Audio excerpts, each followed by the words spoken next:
Herkese merhabalar. Bugün sizlere Türkiye'nin turizmdeki parlayan yıldızı Alanya'dan sesleniyoruz. Antalya Valiliği himayelerinde Türkiye Yüzme Federasyonu'nun katkıları ve Alanya Belediyesi'nin ev sahipliğinde 11-12 Mayıs 2019'da gerçekleştirilen Ocean Man Türkiye'nin hikayesini aktaracağız. Ülkemize değer katan spor turizminin bir kentle nasıl bütünleştiğini yine ve yeniden ama farklı bir konseptle buluşmasına hep birlikte şahit olacağız. Dünyanın en büyük açık su yüzme yarışları serisi Ocean Man, turkuazdan laciverte, mavinin her tonunu cömertçe bizlere sunan Alanya'da Kızılkule'yi, Kleopatra ve Keykubat plajını ve tersaneyi selamladığımız anlara götürelim sizi. 1200'lü yıllarda Anadolu Selçukluların yaptığı surlarla çevrili olan Alanya Kalesi çok kültürlülüğün izlerini taşıyor. Kale, kültür mirasını yaşatıyor. Hali hazırda devam eden el dokuma sanatları, ipek kozacılığı bunlardan birkaçı. Bölgeye özgü Türkiye'de sadece Alanya-Anamur arasında dar bir sahil şeridinde yetiştirilen leziz mi leziz muz ve avokado da cabası. Akdeniz'e Kısrakbaşı gibi uzanan kalenin en güney ucu, manzaraya hakim olmak için en güzel duraklardan biri.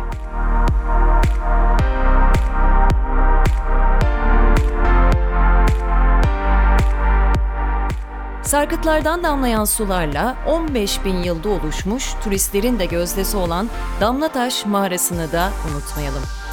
Her yıl milyonlarca yerli ve yabancı turisti kendisine çeken Alanya'nın güzelliklerini anlatmakla bitiremeyiz. Hadi gelin rotamızı yavaş yavaş Ocean Man Türkiye'ye çevirelim. Alanya Belediyesi'nin ev sahipliği yaptığı, ülkemizde ilk kez düzenlenen Ocean Man Türkiye'ye 24 ülkeden 227'si yabancı toplam 650'ye yakın sporcunun isimlerinin yer aldığı anı panosunun önünden hoş geldiniz diyoruz. Okul öncesi çocuklarımız dahil olmak üzere 7'den 70'e herkesi spor ve eğlenceyle buluşturan Ocean Man Türkiye'de yarışmaların başlangıç yeri Keykubat plajıydı. Plajda oyunlar oynayan, aileleriyle birlikte uluslararası bir organizasyonun da parçası olmanın keyfini yaşayan çocuklarımızın yüzlerindeki tebessümü görmek bizleri de çok mutlu etti. Organizasyonun sosyal sorumluluk projesinde Spor Gönüllüleri Derneği ile birlikteydik. Derneğin okul öncesi 0-6 yaş grubunu spora teşvik amacıyla başlattığı Ludus projesinin birebir örneğini Alanya'daki akıl küpü eğitim kurumları ile birlikte gerçekleştirdik.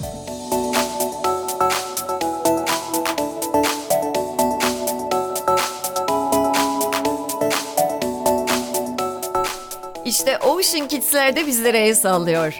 7-10, 11-14 yaş grupları yarışma formatında olmasa da tıpkı abi ve ablaları gibi aynı hazırlıkları yaparak Alanya'nın muhteşem denizinde 500 metrelik parkurda kendi aralarında rekabete girdiler.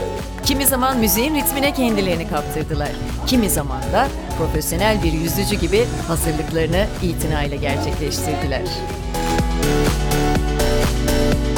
Organizasyonun ev sahibi Alanya'nın Belediye Başkanı Sayın Adem Murat Yücel günün açılışında Alanya'ya hoş geldiniz diyerek başarı dileklerini iletti. Başarılar diliyorum, centilmenlik kazansın. Alanya içinde çok eğlenceli 2 gün olacağına inanıyorum. Herkese başarılar diliyorum. Ocean Man Türkiye kurucu ortağı Sayın Abdurrahman Açıkalın da teknik bilgileri alandakilerle paylaştı. Organizasyon komitesi olarak hepinize hoş geldin demek isterim. Umarım Alanya'da keyifli bir hafta sonu geçirirsiniz. Ocean Man vesile ederek. Bugünkü ilk yarışımız 500 metre.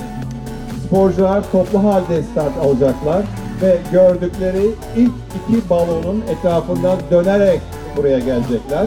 2 gün süren organizasyonun ilk etkinliği yerli ve yabancı toplam 100'e yakın çocuğun ilk kulaçlarıyla başlamış oldu.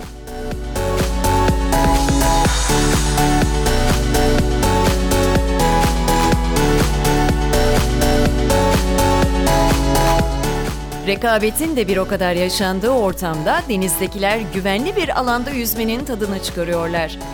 Çocuklarımız büyüklere taş çıkaran yüzme teknikleriyle de yeteneklerini sergiliyorlar.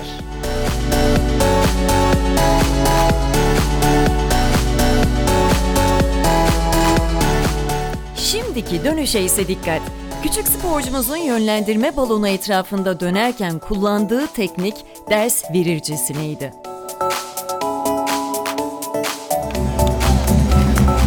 Sudan çıkanlar büyük bir gurur yaşarken, organizasyon komitesi tarafından kendileri için hazırlanan özel yarış sonu bitirme madalyalarını boyunlarına taktılar. Ne harika bir anı, öyle değil mi?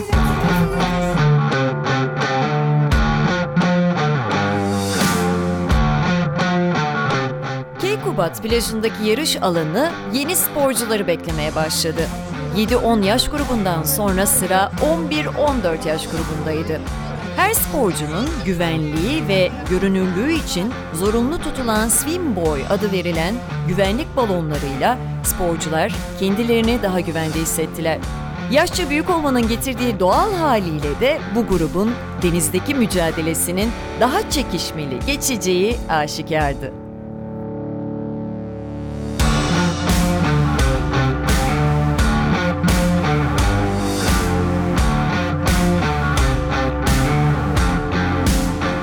Gördüğünüz gibi yüzücüler parkur boyunca yalnız değillerdi. Alanya Spor takımı da sudaydı. Katılımcılara denizde yol gösteren, parkur boyunca yönlendiren ve olası tehlikelerden korumak için Sport ekibi 2 gün boyunca tüm yarışlarda görev başındaydı. Keyifli yüzüşün bitiş noktasındayız artık. Onlar da bir önceki kategoride olduğu gibi 500 metrelik parkuru tamamlayarak bitirme madalyalarını boyunlarına taktılar.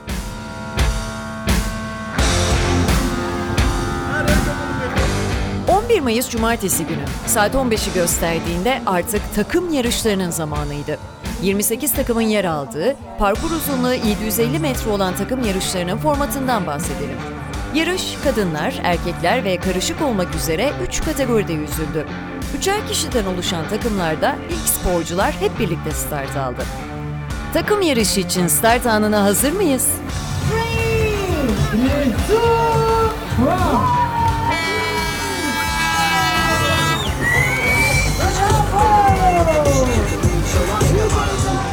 Alanya'da hava sıcaklığı 28-30 derecelerde hissedilirken deniz suyu sıcaklığı da 22-23 derece civarındaydı. Takımlar yarışma stratejilerini kendileri oluşturdu. Kimilerine göre ilk, kimilerine göre suya son giren sporcu en güçlüydü. Rakiplerle aradaki farkı ilk kulaçlarda açmak mı, yoksa işi sona bırakıp güçlü deparlarla yarışı kazanmak mı? Evet, ilk takım sporcusu da değişim alanına ulaştı. 750 metrelik parkuru tamamlayan ilk sporcular bu alanda kendilerini bekleyen takım arkadaşlarına el vererek görevi de devretti. Aynı sistem takımdaki 3. ve son sporcu için de geçerliydi.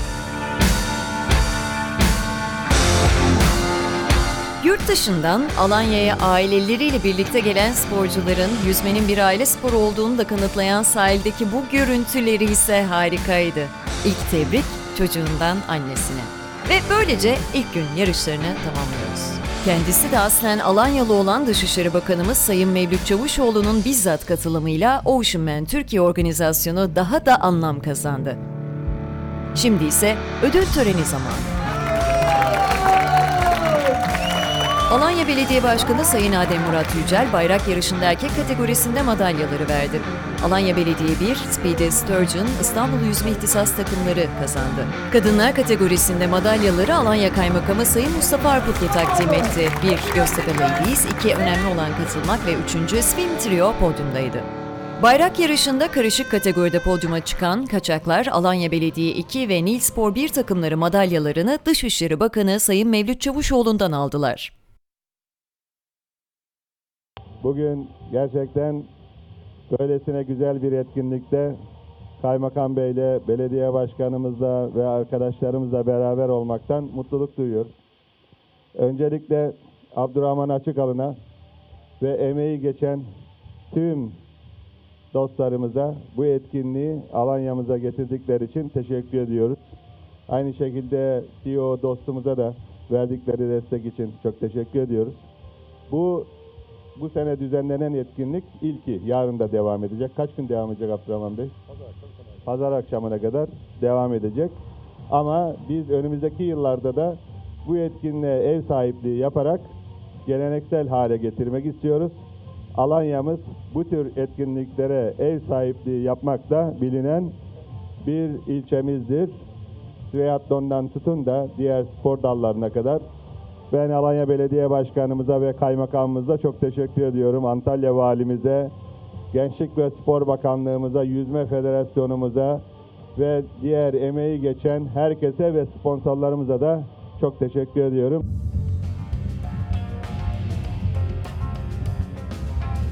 Well, my name is Helena Belbank and I'm from Denmark and I'm 18 years old. And also we know that you are the winner of the Ocean Man the 2 times, right? Yeah, in Benidorm and Ukraine. How old are you? I'm 18. Yeah. 18 yaşındayım. Heline Danimarka'dan katıldım ve bu zamana kadar Ocean Man'de 2 kez şampiyonluğum var. Hem Ukrayna'da hem de Benidorm'da. It's first time here. Daha önce Türkiye'ye yaklaşık 4-5 kere geldim ama Alanya'ya ilk kez geldim. Hava çok güzel, güneşin de olmasından dolayı ayrıca çok mutluyum. Antrenmanımı da yaptım burada. 10 kilometrede yarışacağım. Tabii buradaki deniz biraz daha tuzlu. Bakalım neler yaşanacak. Tabii ki derece almak için mücadele edeceğim. Yani ne mutlu ki ben de buraya geldim ilk defa. Ocean Man yarışlarına hep katılmak istiyordum. Şansıma bu sene de Türkiye'de olduğunu duydum. O yüzden çok heyecanlıyım. Çok büyük bir organizasyon. Burada bir parçası olmak benim için çok önemli. 10 kilometre yarışacağım. Burada şimdi diğer yüzücülerle tanışıyorum. Böyle harika bir ortam var. Çok mutluyum. Yarın bizi zorlu bir yarış bekliyor. Benim ilk defa yüzeceğim bir parkur olacak. Kaleyi dönemesem de bir süresine kadar sanırım marinanın oraya kadar yüzebildim. Oldukça dalgalı gözüküyor diğer taraf. Ama güzel bir hava var. Güzel bir deniz suyu sıcaklığı var. Bazı yüzücüler neopren kullanacak. Ben şu an için düşünmüyorum ama yarın her şey değişebilir. Benim için çok yeni Ocean Man. Rakiplerimi de tanımıyorum. Onlar da beni tanımıyor. Burada birlikte tanışıyoruz. Yani yarış müsabaka alanında herhalde birbirimizi göreceğiz ve tanıyacağız. En iyi o şekilde olacak diye. Cevabı da denizde kulaçlarımızla vereceğiz diyor. Evet, inşallah. İnşallah çok güzel bir sonuç elde ederim. Ocean Man Turkey. Turizmin başkenti diyebileceğimiz noktalardan bir tanesi bu Alanya'da yine sporun çok ama çok önemli bir organizasyona ev sahipliği yapacak Ocean Man Dünya Kupası'nın ilk bir ayağı da Alanya'da düzenlenecek. Organizasyon 4 yılında Türkiye'ye alındı. En az 4 yıl boyunca Alanya'da bir ayağı burada düzenlenecek. 18 ülkede de düzenlenecek. Ocean Man Dünya Kupası'nın özelliği nedir? Açık suda yüzme yarış serilerinin en büyüğü, dünya yeryüzündeki en büyük organizasyonu diyebiliriz. Tabii ki yanımızda değerli konuklarımız var. İlk önce mikrofonu Alanya Belediye Başkanı Sayın Adem Murat Yücel'e uzatmak istiyorum. Sayın Başkan hoş geldiniz yayınıza. Turizm başkenti dedik buraya. Aynı zamanda spora da çok önemli organizasyonlar ev sahipliği yapacak. Ocean Man Dünya Kupası'na Alanya hazır mı? Tabii ki her organizasyon olduğu gibi Alanya Belediyesi olarak ve Alanya'da Ocean Man'e her zaman hazır. Çünkü biz Alanya'da yıllık 60'ın üzerinde organizasyon yapıyoruz. Bunun 13-14 tanesi uluslararasıydı. Biz bunu 20'lere çıkarmak hedefiyle bugün de Alanya için çok önemli tarihi günlerden birisi. Nasıl triatlon 1991'li yıllarda başlayıp da Alanya ile ödeşti de biz de Ocean Man'in de Alanya'da özleşmesini diliyoruz. Çünkü ilk defa düzenleniyor Türkiye'de ve artık bu Türkiye'de bir ilk olunca bu da artık bizim şehrimizle özdeşlerine inanıyoruz. Çünkü dünyanın en güzel plajlarından birisi olan Kleopatra ile Keykubat plajı arasında olan ve Selçukluların başkentlik yapmış bir Selçuklu'nun başkentinde de biliyorsunuz 1200'lü yıllardan buraya eser kalan kalenin dünyanın en güzel kalelerinden birisi olan onun çevresinden dönüş yapılacak ve bunun önemini de gittikçe yıllar boyu Alanya içinde çok iyi bir tanıtım ve Alanya içinde çok iyi bir renk katacağını düşünüyorum Alanya. Gerçekten Kleopatra plajı ve Keykubat plajı arasında eşsiz bir parkur. Bütün dünyanın gözü kulağı da burada olacak. Teşekkür ediyoruz yerimize katıldığınız. Ben teşekkür ederim. Başarılar diliyorum. İyi yayınlar.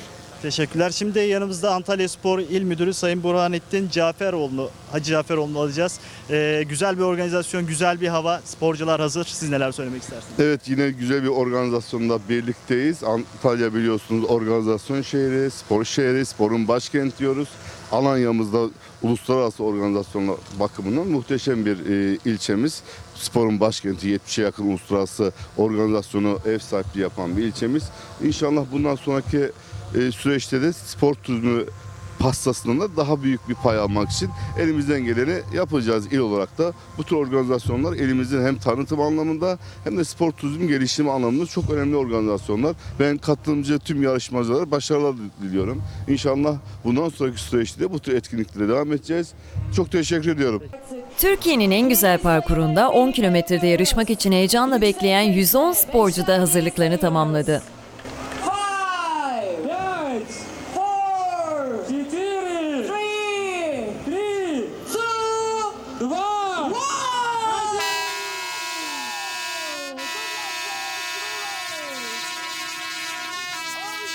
2, Türkiye'de 10K mücadelesi tüm heyecanıyla başladı.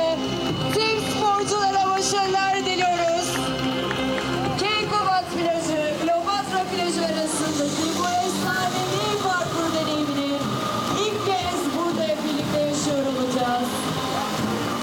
Herkese başarılar.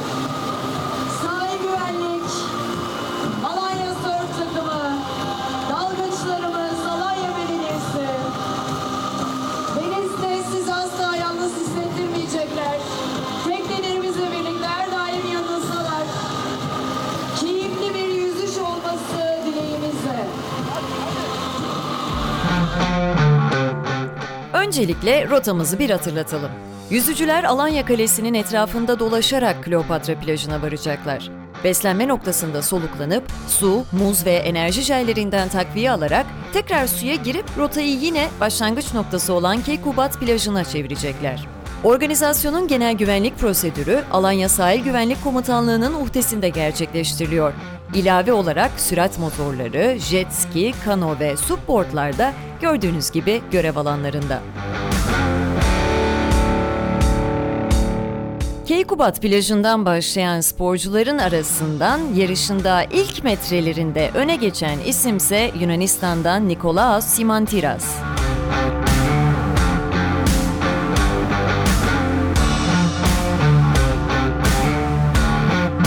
Sporcular artık şehir merkezinden ayrılıyor. Açık denizde Alanya Kalesi'ne doğru yol almaya başladılar. Yüzücüler 10 kilometre gibi uzun bir parkurda strateji belirlemek zorunda. Yüzme sporunda ayağına girme olarak tabir edilen taktiksel bir yolla da kendilerine avantaj sağlama çabasındalar. Bu stratejilere bağlı olarak da tempolarını tutturmaya çalışıyorlar.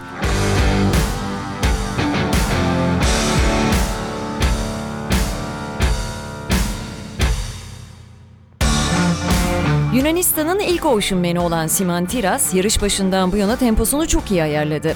Yarışın temposu da onun yönlendirmesine göre şekilleniyor. Simantiras'ın hemen arkasında dağınık halde kendilerine yön bulmaya çalışan diğer sporcuları da görüyoruz. Bu arada parkur üzerinde gidiş ve dönüşü gösteren iki ayrı fosforlu renkte şamandıralar var. Sporcular şamandıraları gidişte sağ tarafına, dönüşte ise sol tarafına alarak ilerliyor.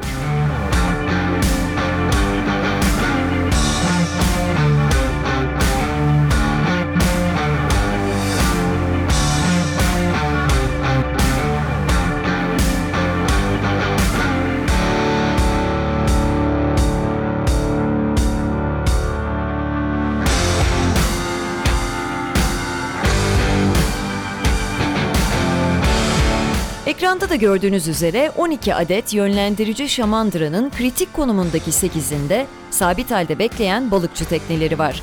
Her bir motorda hakem, sualtı dalgıçları ve acil durumda müdahale edecek olan paramedik ekip bulunuyor.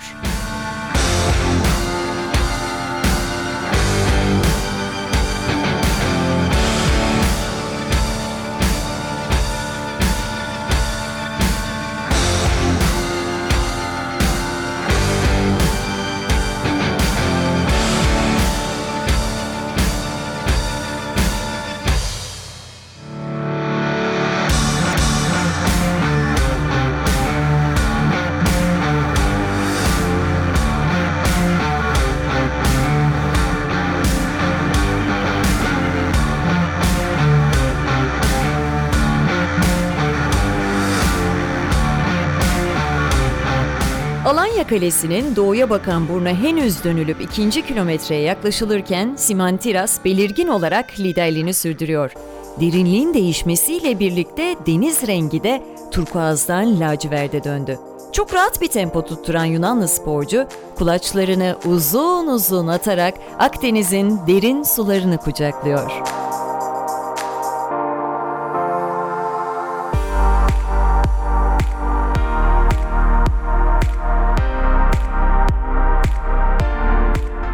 Simantiras'ın arkasından gelen sporcular da liderlerinin yolunu takip ediyorlar. Ekipler Alanya Kalesi burnundan Kleopatra plajına ulaşmak için büyük bir çaba sarf ediyor. Kalenin etrafını dolaşırken denizin renginden de anlaşıldığı üzere derinlik bu bölgede 40 metreyi aşıyor. Lider sporcu tek başına kulaç atmaya devam ediyor. 10 kilometrede mücadele son hızıyla devam ederken yarım saat sonra başlayacak olan 5 kilometre yarışı için de hazırlıklar sürüyor. Bazı sporcular suyun derecesine karşı daha dirençli olmak ve de kendilerine yüzme esnasında avantaj sağlayacağı öngörüsüyle wetsuit ya da neopren adı verilen giysiyle yarışa katılıyorlar. 5 kilometrede yani Half Oceanman'de kulaç atacak 220 sporcunun heyecanlı bekleyişine tanıklık ediyoruz.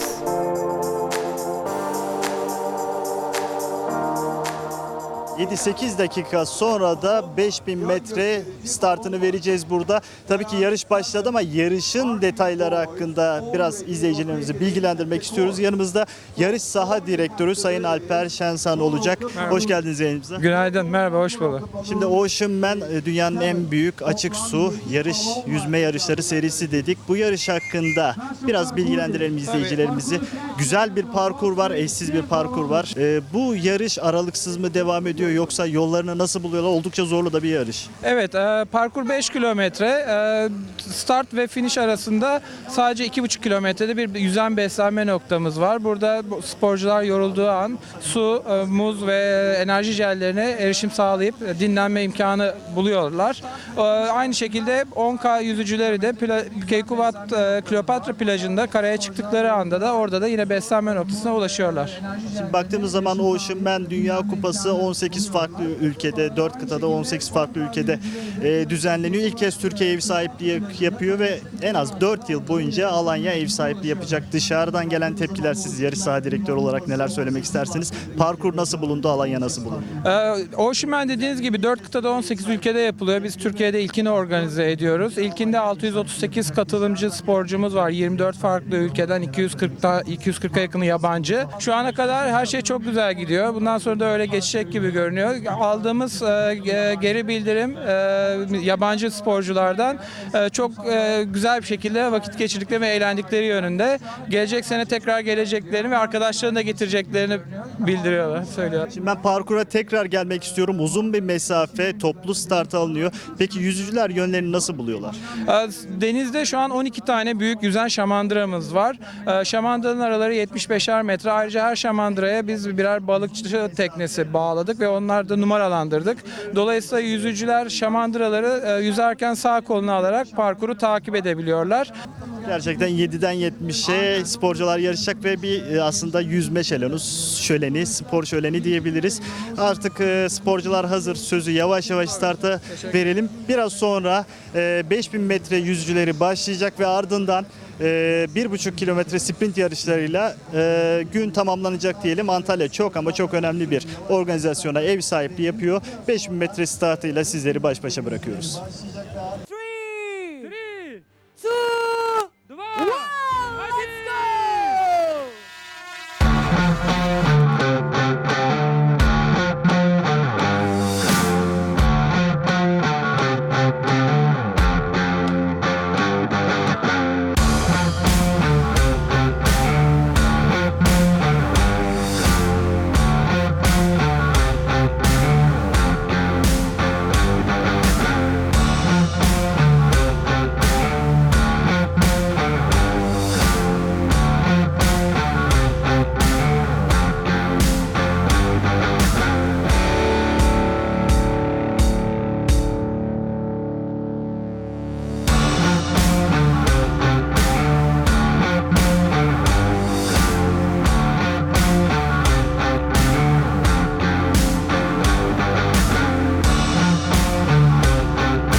Gördüğünüz üzere 5 kilometre startı 10 kilometreye göre çok daha çekişmeli başladı.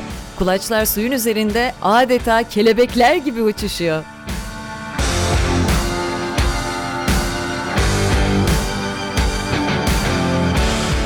Burası Maldivler değil. Burası Seyşeller de değil. Burası göz bebeğimiz Akdeniz'in Alanya suları. Tayland'dan Kazakistan'a, Amerika'dan İngiltere'ye dünyanın her yerinden yüzücülerin geniş katılım gösterdiği Oceanman Türkiye'de heyecan tüm hızıyla sürüyor. Güneş sporculara eşlik ederken havanın bir o kadar rüzgarsız ve suyun bir o kadar berrak, tertemiz olması yüzme zevkini kat ve kat arttırıyor. Alanya'nın tarih öncesinden başlayıp Selçuklu döneminde yoğunlaşan Alanya Kalesi etrafında ikamet edenler de sporcuları selamlarken uluslararası düzeyde gerçekleştirilen ve Türkiye'de bir ilk olan yarışa ev sahipliği yapmanın gururunu yaşıyor adeta. Bu arada yüzücüler de yavaş yavaş 2,5 kilometrede yer alan Yüzer platformdaki beslenme istasyonuna doğru yaklaşıyor.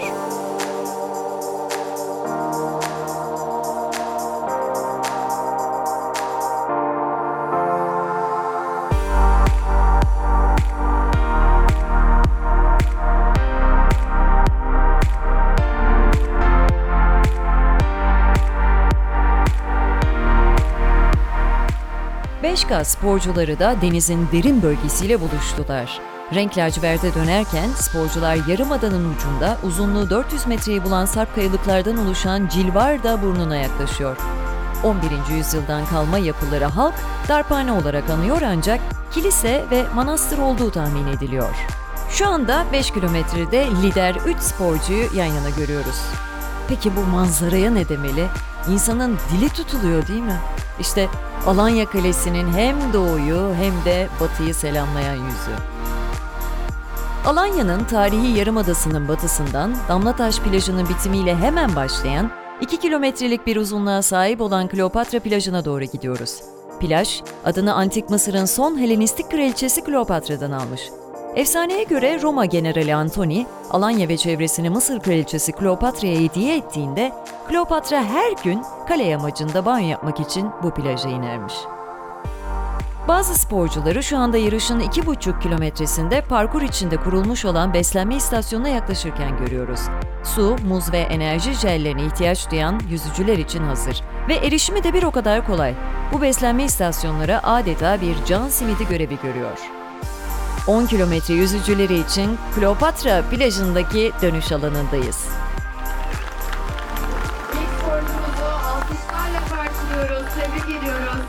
Harika performansından dolayı. Tebrikler. Congratulations. 10 sporcularımızdan biri ve hemen house exit dediğimiz sudan çıktı, dönüşünü gerçekleştirdi. Lider yüzücü Simantiras'ın performansından belli ki çok dinç bir şekilde yarışı sürdürüyor.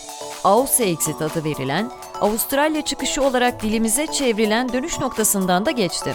Sporculara bir nebze de olsa dinlenme ve beslenme olanağı sağlayan bu çıkışta durmayı tercih etmeyen sporcu belli ki zaman kaybetmek de istemedi. Öndeki lider kanoyu takip ederek de dönüş yoluna emin kulaçlarla devam ediyor.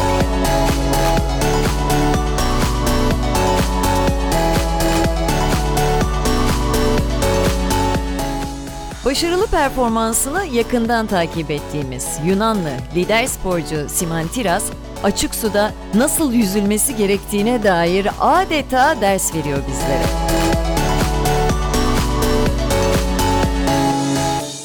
O dönüş yoluna geçmişken henüz Kleopatra plajına yeni ulaşacak rakiplerinin de yaklaşık 75 metre yakınından geçerken görüyoruz.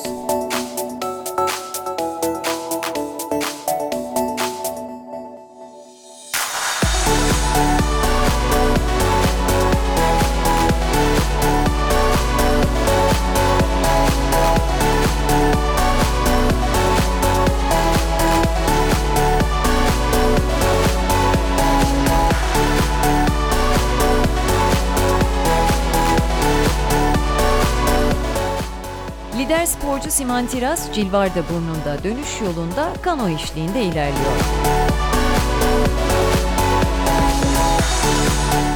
10 kilometre yarışının Kleopatra plajındaki dönüş alanındayız. Hazır dünya şampiyonu İngiliz Samantha Gurley buraya gelmişken hadi röportajına bir gidelim birlikte. Well, welcome Samantha. We're so happy to see you here. And first of all, how do you feel being in Alanya with us together? It's so lovely here. It's really nice. It's a nice experience as well. I've never been here before, so yeah. Daha önce burada bulunmadığından dolayı onun için de bambaşka bir heyecan ve burada olduğu için de çok mutlu. Just training, hard work in the pool from like 5 o'clock. Her gün erken kalkarak yaklaşık 4 saat boyunca antrenman yaparak bu tip başarılara ancak ulaşabiliyoruz diyor. Çok da çalışkan olan sporculardan biri aynı zamanda. I've been swimming since I was born. I was so young when I started swimming. Kendimi bildim bileli aslında doğduğumdan beri sporun içerisindeyim ama özellikle yarışçı ruhumu 6 yaşından beri sağladım. Ailem de bunun için cesaretlendirdi beni diye söyledi. I really enjoyed it. So You're 18 years old now. yes. Denizin içerisindeyken kendimi çok özgür hissediyorum. Kendimi çok rahat bir şekilde hissediyorum ve yüzerken her şeyi de unutuyorum. And how you find the Turkey in Alanya? Gerçekten de burada Türkiye'de Alanya'da olmak benim için de çok keyifli ve burası da çok güzel ve inanılmaz.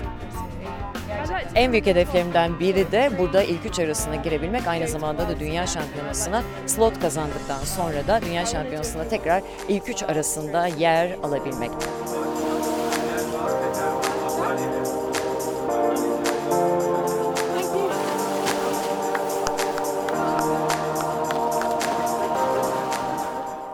Kilometre lideri dönüş yolundayken bir taraftan da yoğun olarak 5 kilometrede finişe ulaşmaya çalışan sporcuları takip ediyoruz.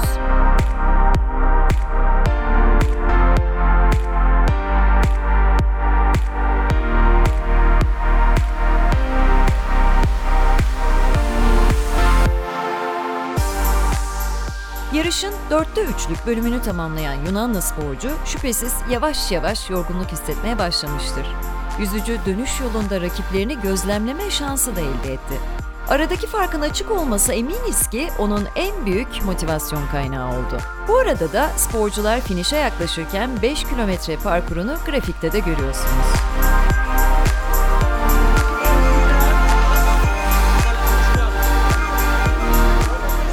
Belli ki finali çok büyük bir mücadeleye sahne olacak Half Ocean Man'de yani 5 kilometrede sporcular kulaç kulaca birbirlerini takipteler ve finişe doğru yaklaşıyorlar. Teknik heyet yakın zamanda finişi gözlemlemek için yerini alırken kurdelada gerildi. İlk geçecek sporcuyu heyecanla bekliyoruz. Ve işte 5K'nın finişi. We are ready for the 5K finish. Ve geliyorlar 5K'nın finişi.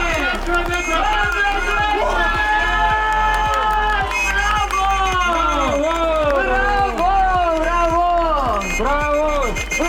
Ahmet Aktaş da geldiler. Bravo size. İkinci olarak geliyor. Bravo size. Bravo. Harika performans. Ve üçüncüsü de geliyor. Bravo size. 10 kilometre kadar bu uçudan 10 kilometre. İşte modeli sporcularımız 5 kilometre mücadelesini tamamlayanlar. 10K mücadelesi turuncu bereli. Sporcularımız, yüzücülerimiz. Onlar burada takviye yaptıktan sonra geliyorlar. Bravo, congratulations. Bravo. Tebrikler. Tebrikler, müthiş performans. Harika. Наши финишеры 5 километров. Поздравляем их. Сейчас уже продолжается наши 10 километров состязания. Поздравляем их. Mikrofona bir şey söyleyecekleriniz var mı? Var, tamam, mikrofona bir şey söyleyecek nefes de var. Tebrik ediyoruz. Harika performanstı. 5K Поздравляем финишеров 5 километров. Şöyle bir neler yaşadık, neler hissediyoruz. Parkur nefesiniz el verdiğince şu anda bizimle paylaşırsanız çok seviniriz. Çok güzel bir yarışmaydı. Parkur özellikle çok zevk alarak yarıştık. Güzel bir mücadele oldu. Saygılar rağmen birlikte. Organizasyonu yapan herkese teşekkürler. Destekleyenlere teşekkür ederim. Harikasın.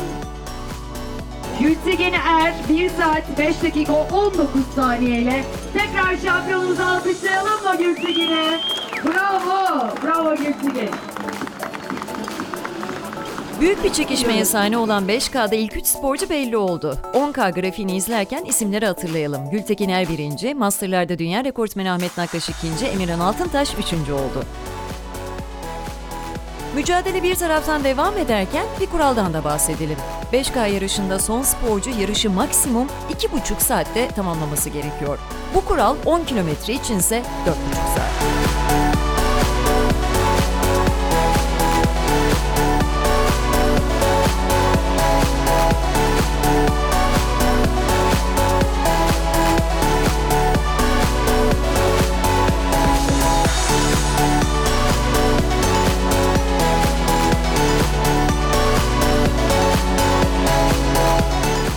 Kilometre yarışının lideri Korsanlar Mağarası önünden geçiyor.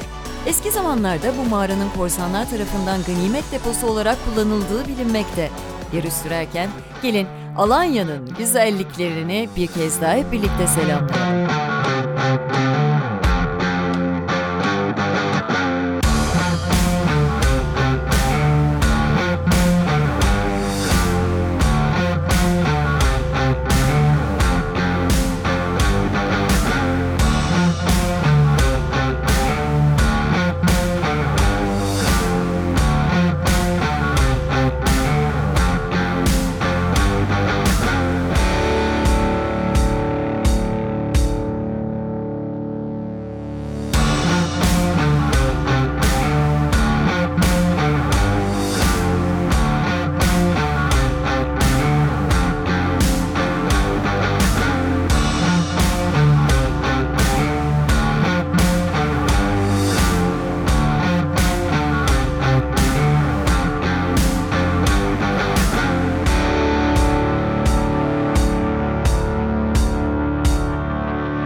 Biliyoruz bu manzaralara doyamadınız ama yarışa geri dönüyoruz ve 10 kilometre mücadelesinde artık son 500 metre.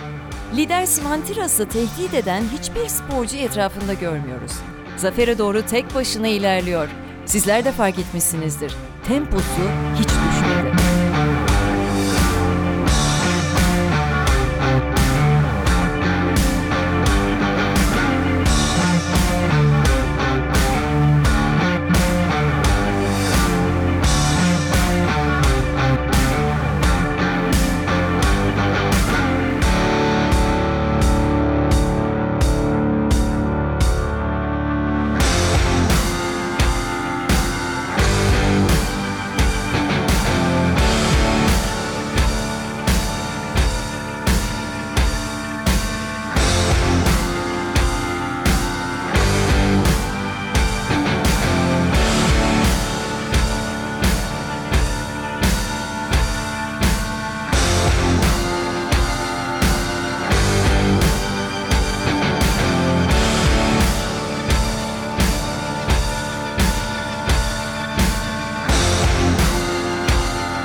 Yunanistan'dan Nikolaos Simantiras performansının karşılığını işte böyle alıyor.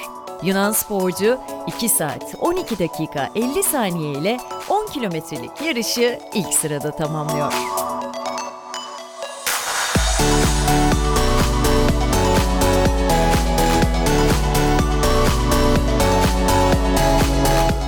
Üzerinde Alanya Kalesi figürü olan el yapımı muhteşem madalya ve finişteki sıcak karşılama şampiyonun da yüzünü güldürüyor.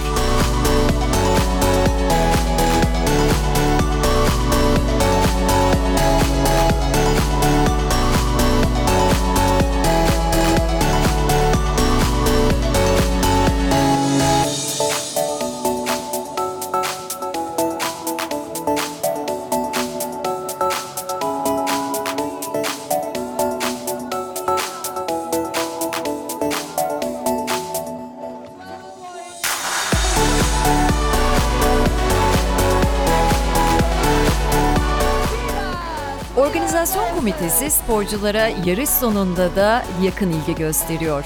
10 kilometre şampiyonu Simantiras, organizasyonu kurumsal rengini veren iki meyveden biri olan muzun ihtişamlı hevengiyle zafer pozunu da verdi.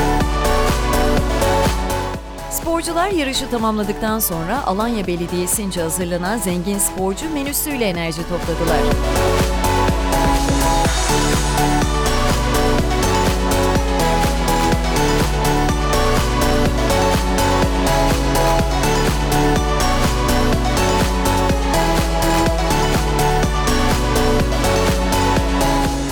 Tekrar denize döndük. Podyumu tamamlayacak olan isimlerin performansı sürüyor. 10 kilometrede Furkan Hüseyin Yüksel, birincinin yaklaşık 23 dakika arkasından gelerek yarışı ikinci olarak tamamlıyor. Alanya'nın efsane parkurunu bir sporcumuz daha tamamlıyor. Ve ben de buradaydım deme şansı elde ediyor. Ocean Man. Tebrik ediyoruz. Congratulations.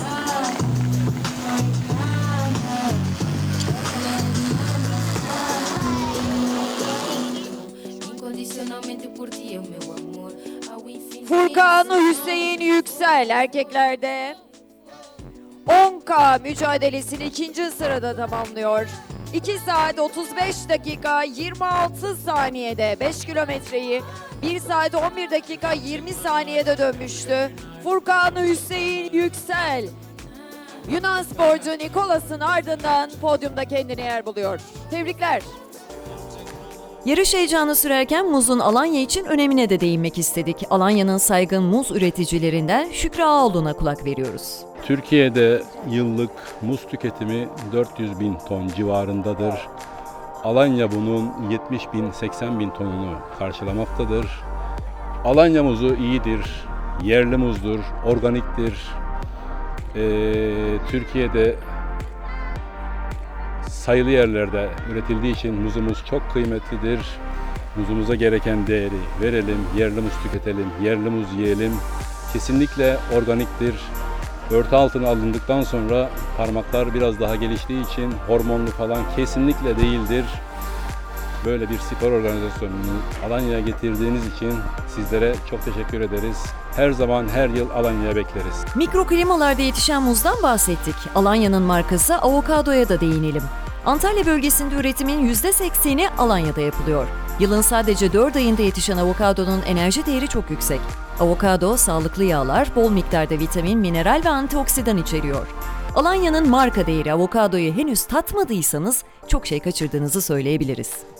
Muhteşem denize geri dönüyoruz. Nikolas Simantiras, Furkan Hüseyin Yüksel'den sonra Rusya'dan Boris Konkin 10 kilometrede sudan çıkan 3. sporcu oluyor. Ve 10K'nın tamamlayan isimler tek tek artık çıkmaya başladılar.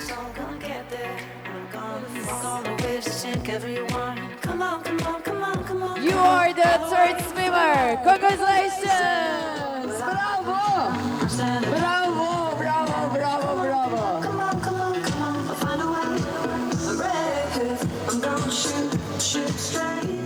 Erkeklerde 10K'da madalya kazanan sporcuları belirledik ve şimdi de kadınlarda sudan çıkan ilk isimlere bakalım. Danimarka'dan Helena Wenck 2 saat 42 dakika 55 saniye ile şampiyonluğunu böyle ilan ediyor.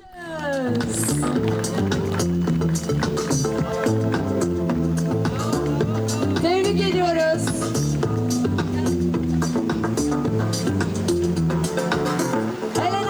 Helena Wenck'ten sonra sudan çıkacak ikinci sporcu bakalım kim olacak? Ve tahminlerimiz bizi yanıltmıyor. İngiltere'den Samantha Gurley son metrelerinde. Ve işte günün ikincisini de karşılıyoruz. Alkışlarınızla Samantha. Alkışlarınızla bir dünya şampiyonu Samantha. Burada da ikinci sırada yer alıyor. Tebrikler. Ve işte kadınlar üçüncüsü geliyor. Alkışlarla karşılamaya hazır mıyız? Helena ve Samantha'dan sonra bakalım podyumu tamamlayan kadın sporcumuz kim? Haydi alkışlarla karşılayalım. Congratulations! After Eren and Samantha, we will see you on the podium. You are the third swimmer coming here. Welcome. Tebrikler.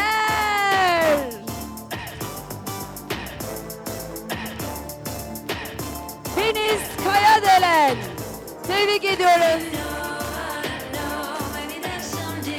Şimdi de manşı geçen en genç kadın yüzücümüz Bengü Savcı'yı dinliyoruz. Çok güzel bir parkurdu. Ben çok keyif aldım. 10 kilometre boyunca adanın etrafında dönerek yüzmek çok güzel bir tecrübeydi. Bu gibi organizasyonlar benim gibi yüzücüler için çok güzel deneyim oluyor. Ben de ilk defa yarıştım. Hiç tanımadığım rakiplerle yarıştım ki benim için çok önemliydi. Her dakikasından keyif aldım. Deniz de bizim için bugün çok durgundu, çok güzeldi. Umarım herkes çok eğlenmiştir. Ben çok eğlendim. Herkesi tebrik ediyorum. Gerçekten zor bir parkurdu. O 5 kilometredeki çıkış değerlendirmesini de özellikle sporculardan istiyoruz nasıl buldular diye. Çünkü orada hem muz takviyesi, su takviyesi, jel takviyesi var. Tam yarışı yarılamışken orada bir destek almak iyi geliyor mu? Avustralyan tarzı daha önce ilk defa Ironman'de karşılaşmıştım. Biraz nabzımızı yükseltiyor aslında ama öte yandan orada sevdiklerinizi görmek, su ve muz takviyesi alabilmek gerçekten çok yardımcı oldu. Şimdi de gözler 1,5 kilometre yarışında.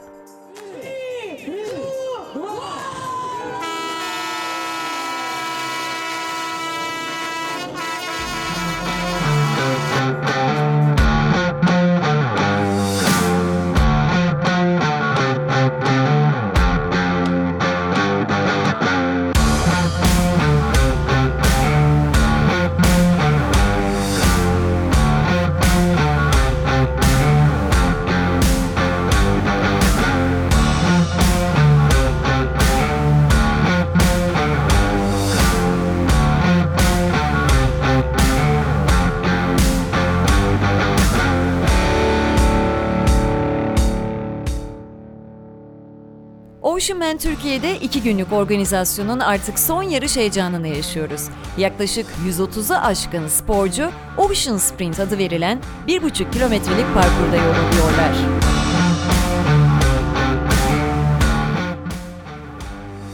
Ekranın uzak köşesinde gördüğünüz sporcular yönlendirme balonlarının etrafından dönüp finişe doğru ilerleyenler.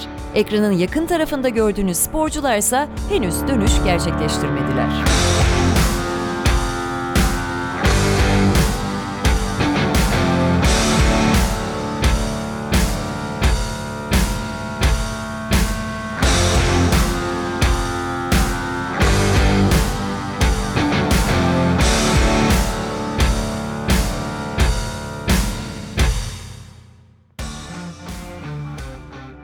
Çıkarda sudan ilk çıkacak olan isimler. Kran kırana mücadele. Bir sol taraf, bir sağ taraf. Bakalım hangi sporcumuz ilk sırada gelecek. Alkışlar geliyor. Ve işte günün kazananı. Bravo! Congratulations. Kadınlarda da ilk sırada gelen sporcumuz. Esra Nur Gökçek kadınlarda ilk sırada yer alıyor. İlya Bunisenko, Artem Sirkin, Mehmet Can Gülerdağ. Tebrik ediyoruz erkeklerde 200 sporcumuzu ve kadınlarda birincilikle gelen Esra Nur Gökçek. Tebrikler.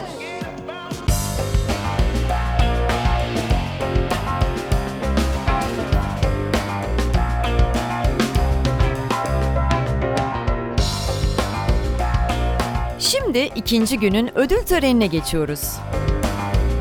İlk olarak 10 kilometre genel klasman ödülleri veriliyor. Madalyaları Antalya Vali Yardımcımız Sayın Nurettin Ateş takdim ediyor. Alkışlar gelsin. Tebrik ediyoruz. 10 kilometrede genel klasman birincilerimizi Nikolas Dimatiras, Furkan Hüseyin Yüksel, Boris Konkin. With your applauses. Congratulations. 10K kadınlarda genel klasman madalyalarını Alanya Kaymakamımız Sayın Mustafa Harputlu takdim ediyor. Congratulations again. Elona Bank, Samantha Geralene, Deniz Kayadelen. Thank you so much. Thank you.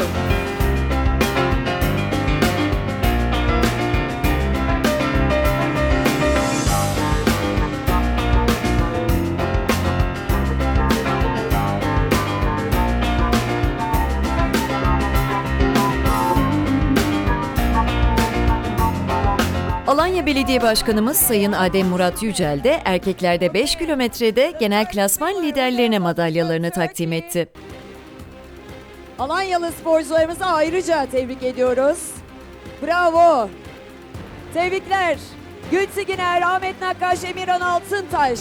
Çok teşekkür ediyoruz Sayın Belediye Başkanımız Adem Murat Yücel'e de. Bravo sizlere, bravo. Çok teşekkür ederiz. 5 kilometrede kadınlarla devam ediyoruz şimdi. Anna Paşiuk, Livo Volkova, Martina Giovanni, congratulations. Erkeklerde 1,5 kilometrede madalya kazanan isimler. Tekrar alkışlar. İlya Borisenko, Artem Siki, Mehmetcan Gülerda.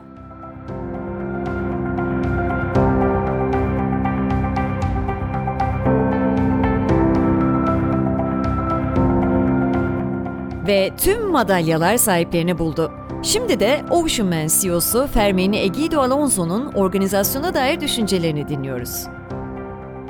How do you feel being in Alanya and Turkey? Well, for me it has been a big surprise to Türkiye'ye ilk kez geldim ve burada olmaktan dolayı duyduğum mutluluğu belirtirken gerçekten de ev sahipliği için çok büyük bir sürpriz yaşadığını ve burada organizasyonu önümüzdeki yıllarda da geliştirmek için çok daha önemli çalışmalar yapılacağını da belirtti. Tabii dünyanın birçok yerini geziyorum. Tüm sporcuların da burada mücadele eden, yarışan, aileleriyle birlikte katılanların yaklaşık organizasyon içerisinde 2000'e yakın kişi var. Bir organizasyonu genel anlamda değerlendirmek gerektiğini belirtiyor. Sadece parkur ya da ülkenin güzelliği ya da Alanya'nın güzelliği değil, aynı zamanda organizasyon yapısı içerisinde yer alan herkes, gönüllüler, diğer yardım edenler, tüm ekibin güler yüzü, ev sahipliği onu çok mutlu ettiğini söyledi. Hele ki diğer insanların da, yarışçıların da böyle düşündüğünü belirtmesi bizim için gerçekten çok özel. Ocean Man adına genel anlamda konuşuyorum. Sadece kendi adıma da değil. Tabii ki Ocean Man'de mücadele eden sporcuların gelip performans sergilemesi çok önemli. Ama önümüzdeki yıl ne beklediğini sorduğumuzda bu yıl 600 aşkın sporcu var. Özellikle önümüzdeki senede 1000'i aşkın sporcuyu burada görmek istediğini, onların da bu tarz destekleri olacağını belirtti ki tabii biliyorsunuz ki bir sporcu sadece kendi başına da gelmiyor. Aileler, sizler tribünde bekleyenler, arkadaşlar derken bu yüzme ailesi kocaman bir aile olmaya, kocaman bir topluluk olmaya devam ediyor. Bunun önemine de tekrar değindi. you can travel with your family, so I think that is something that we can do very good for this destination. 7'den 70'e herkesi buluşturan Ocean Man Türkiye, Antalya Valiliği himayelerinde Türkiye Yüzme Federasyonu'nun katkıları ve Alanya Belediyesi'nin ev sahipliğinde başarıyla gerçekleştirildi. Özveriyle çalışan gönüllü ekip, Alanya Alaaddin Keykubat Üniversitesi öğrencilerini de unutmuyoruz.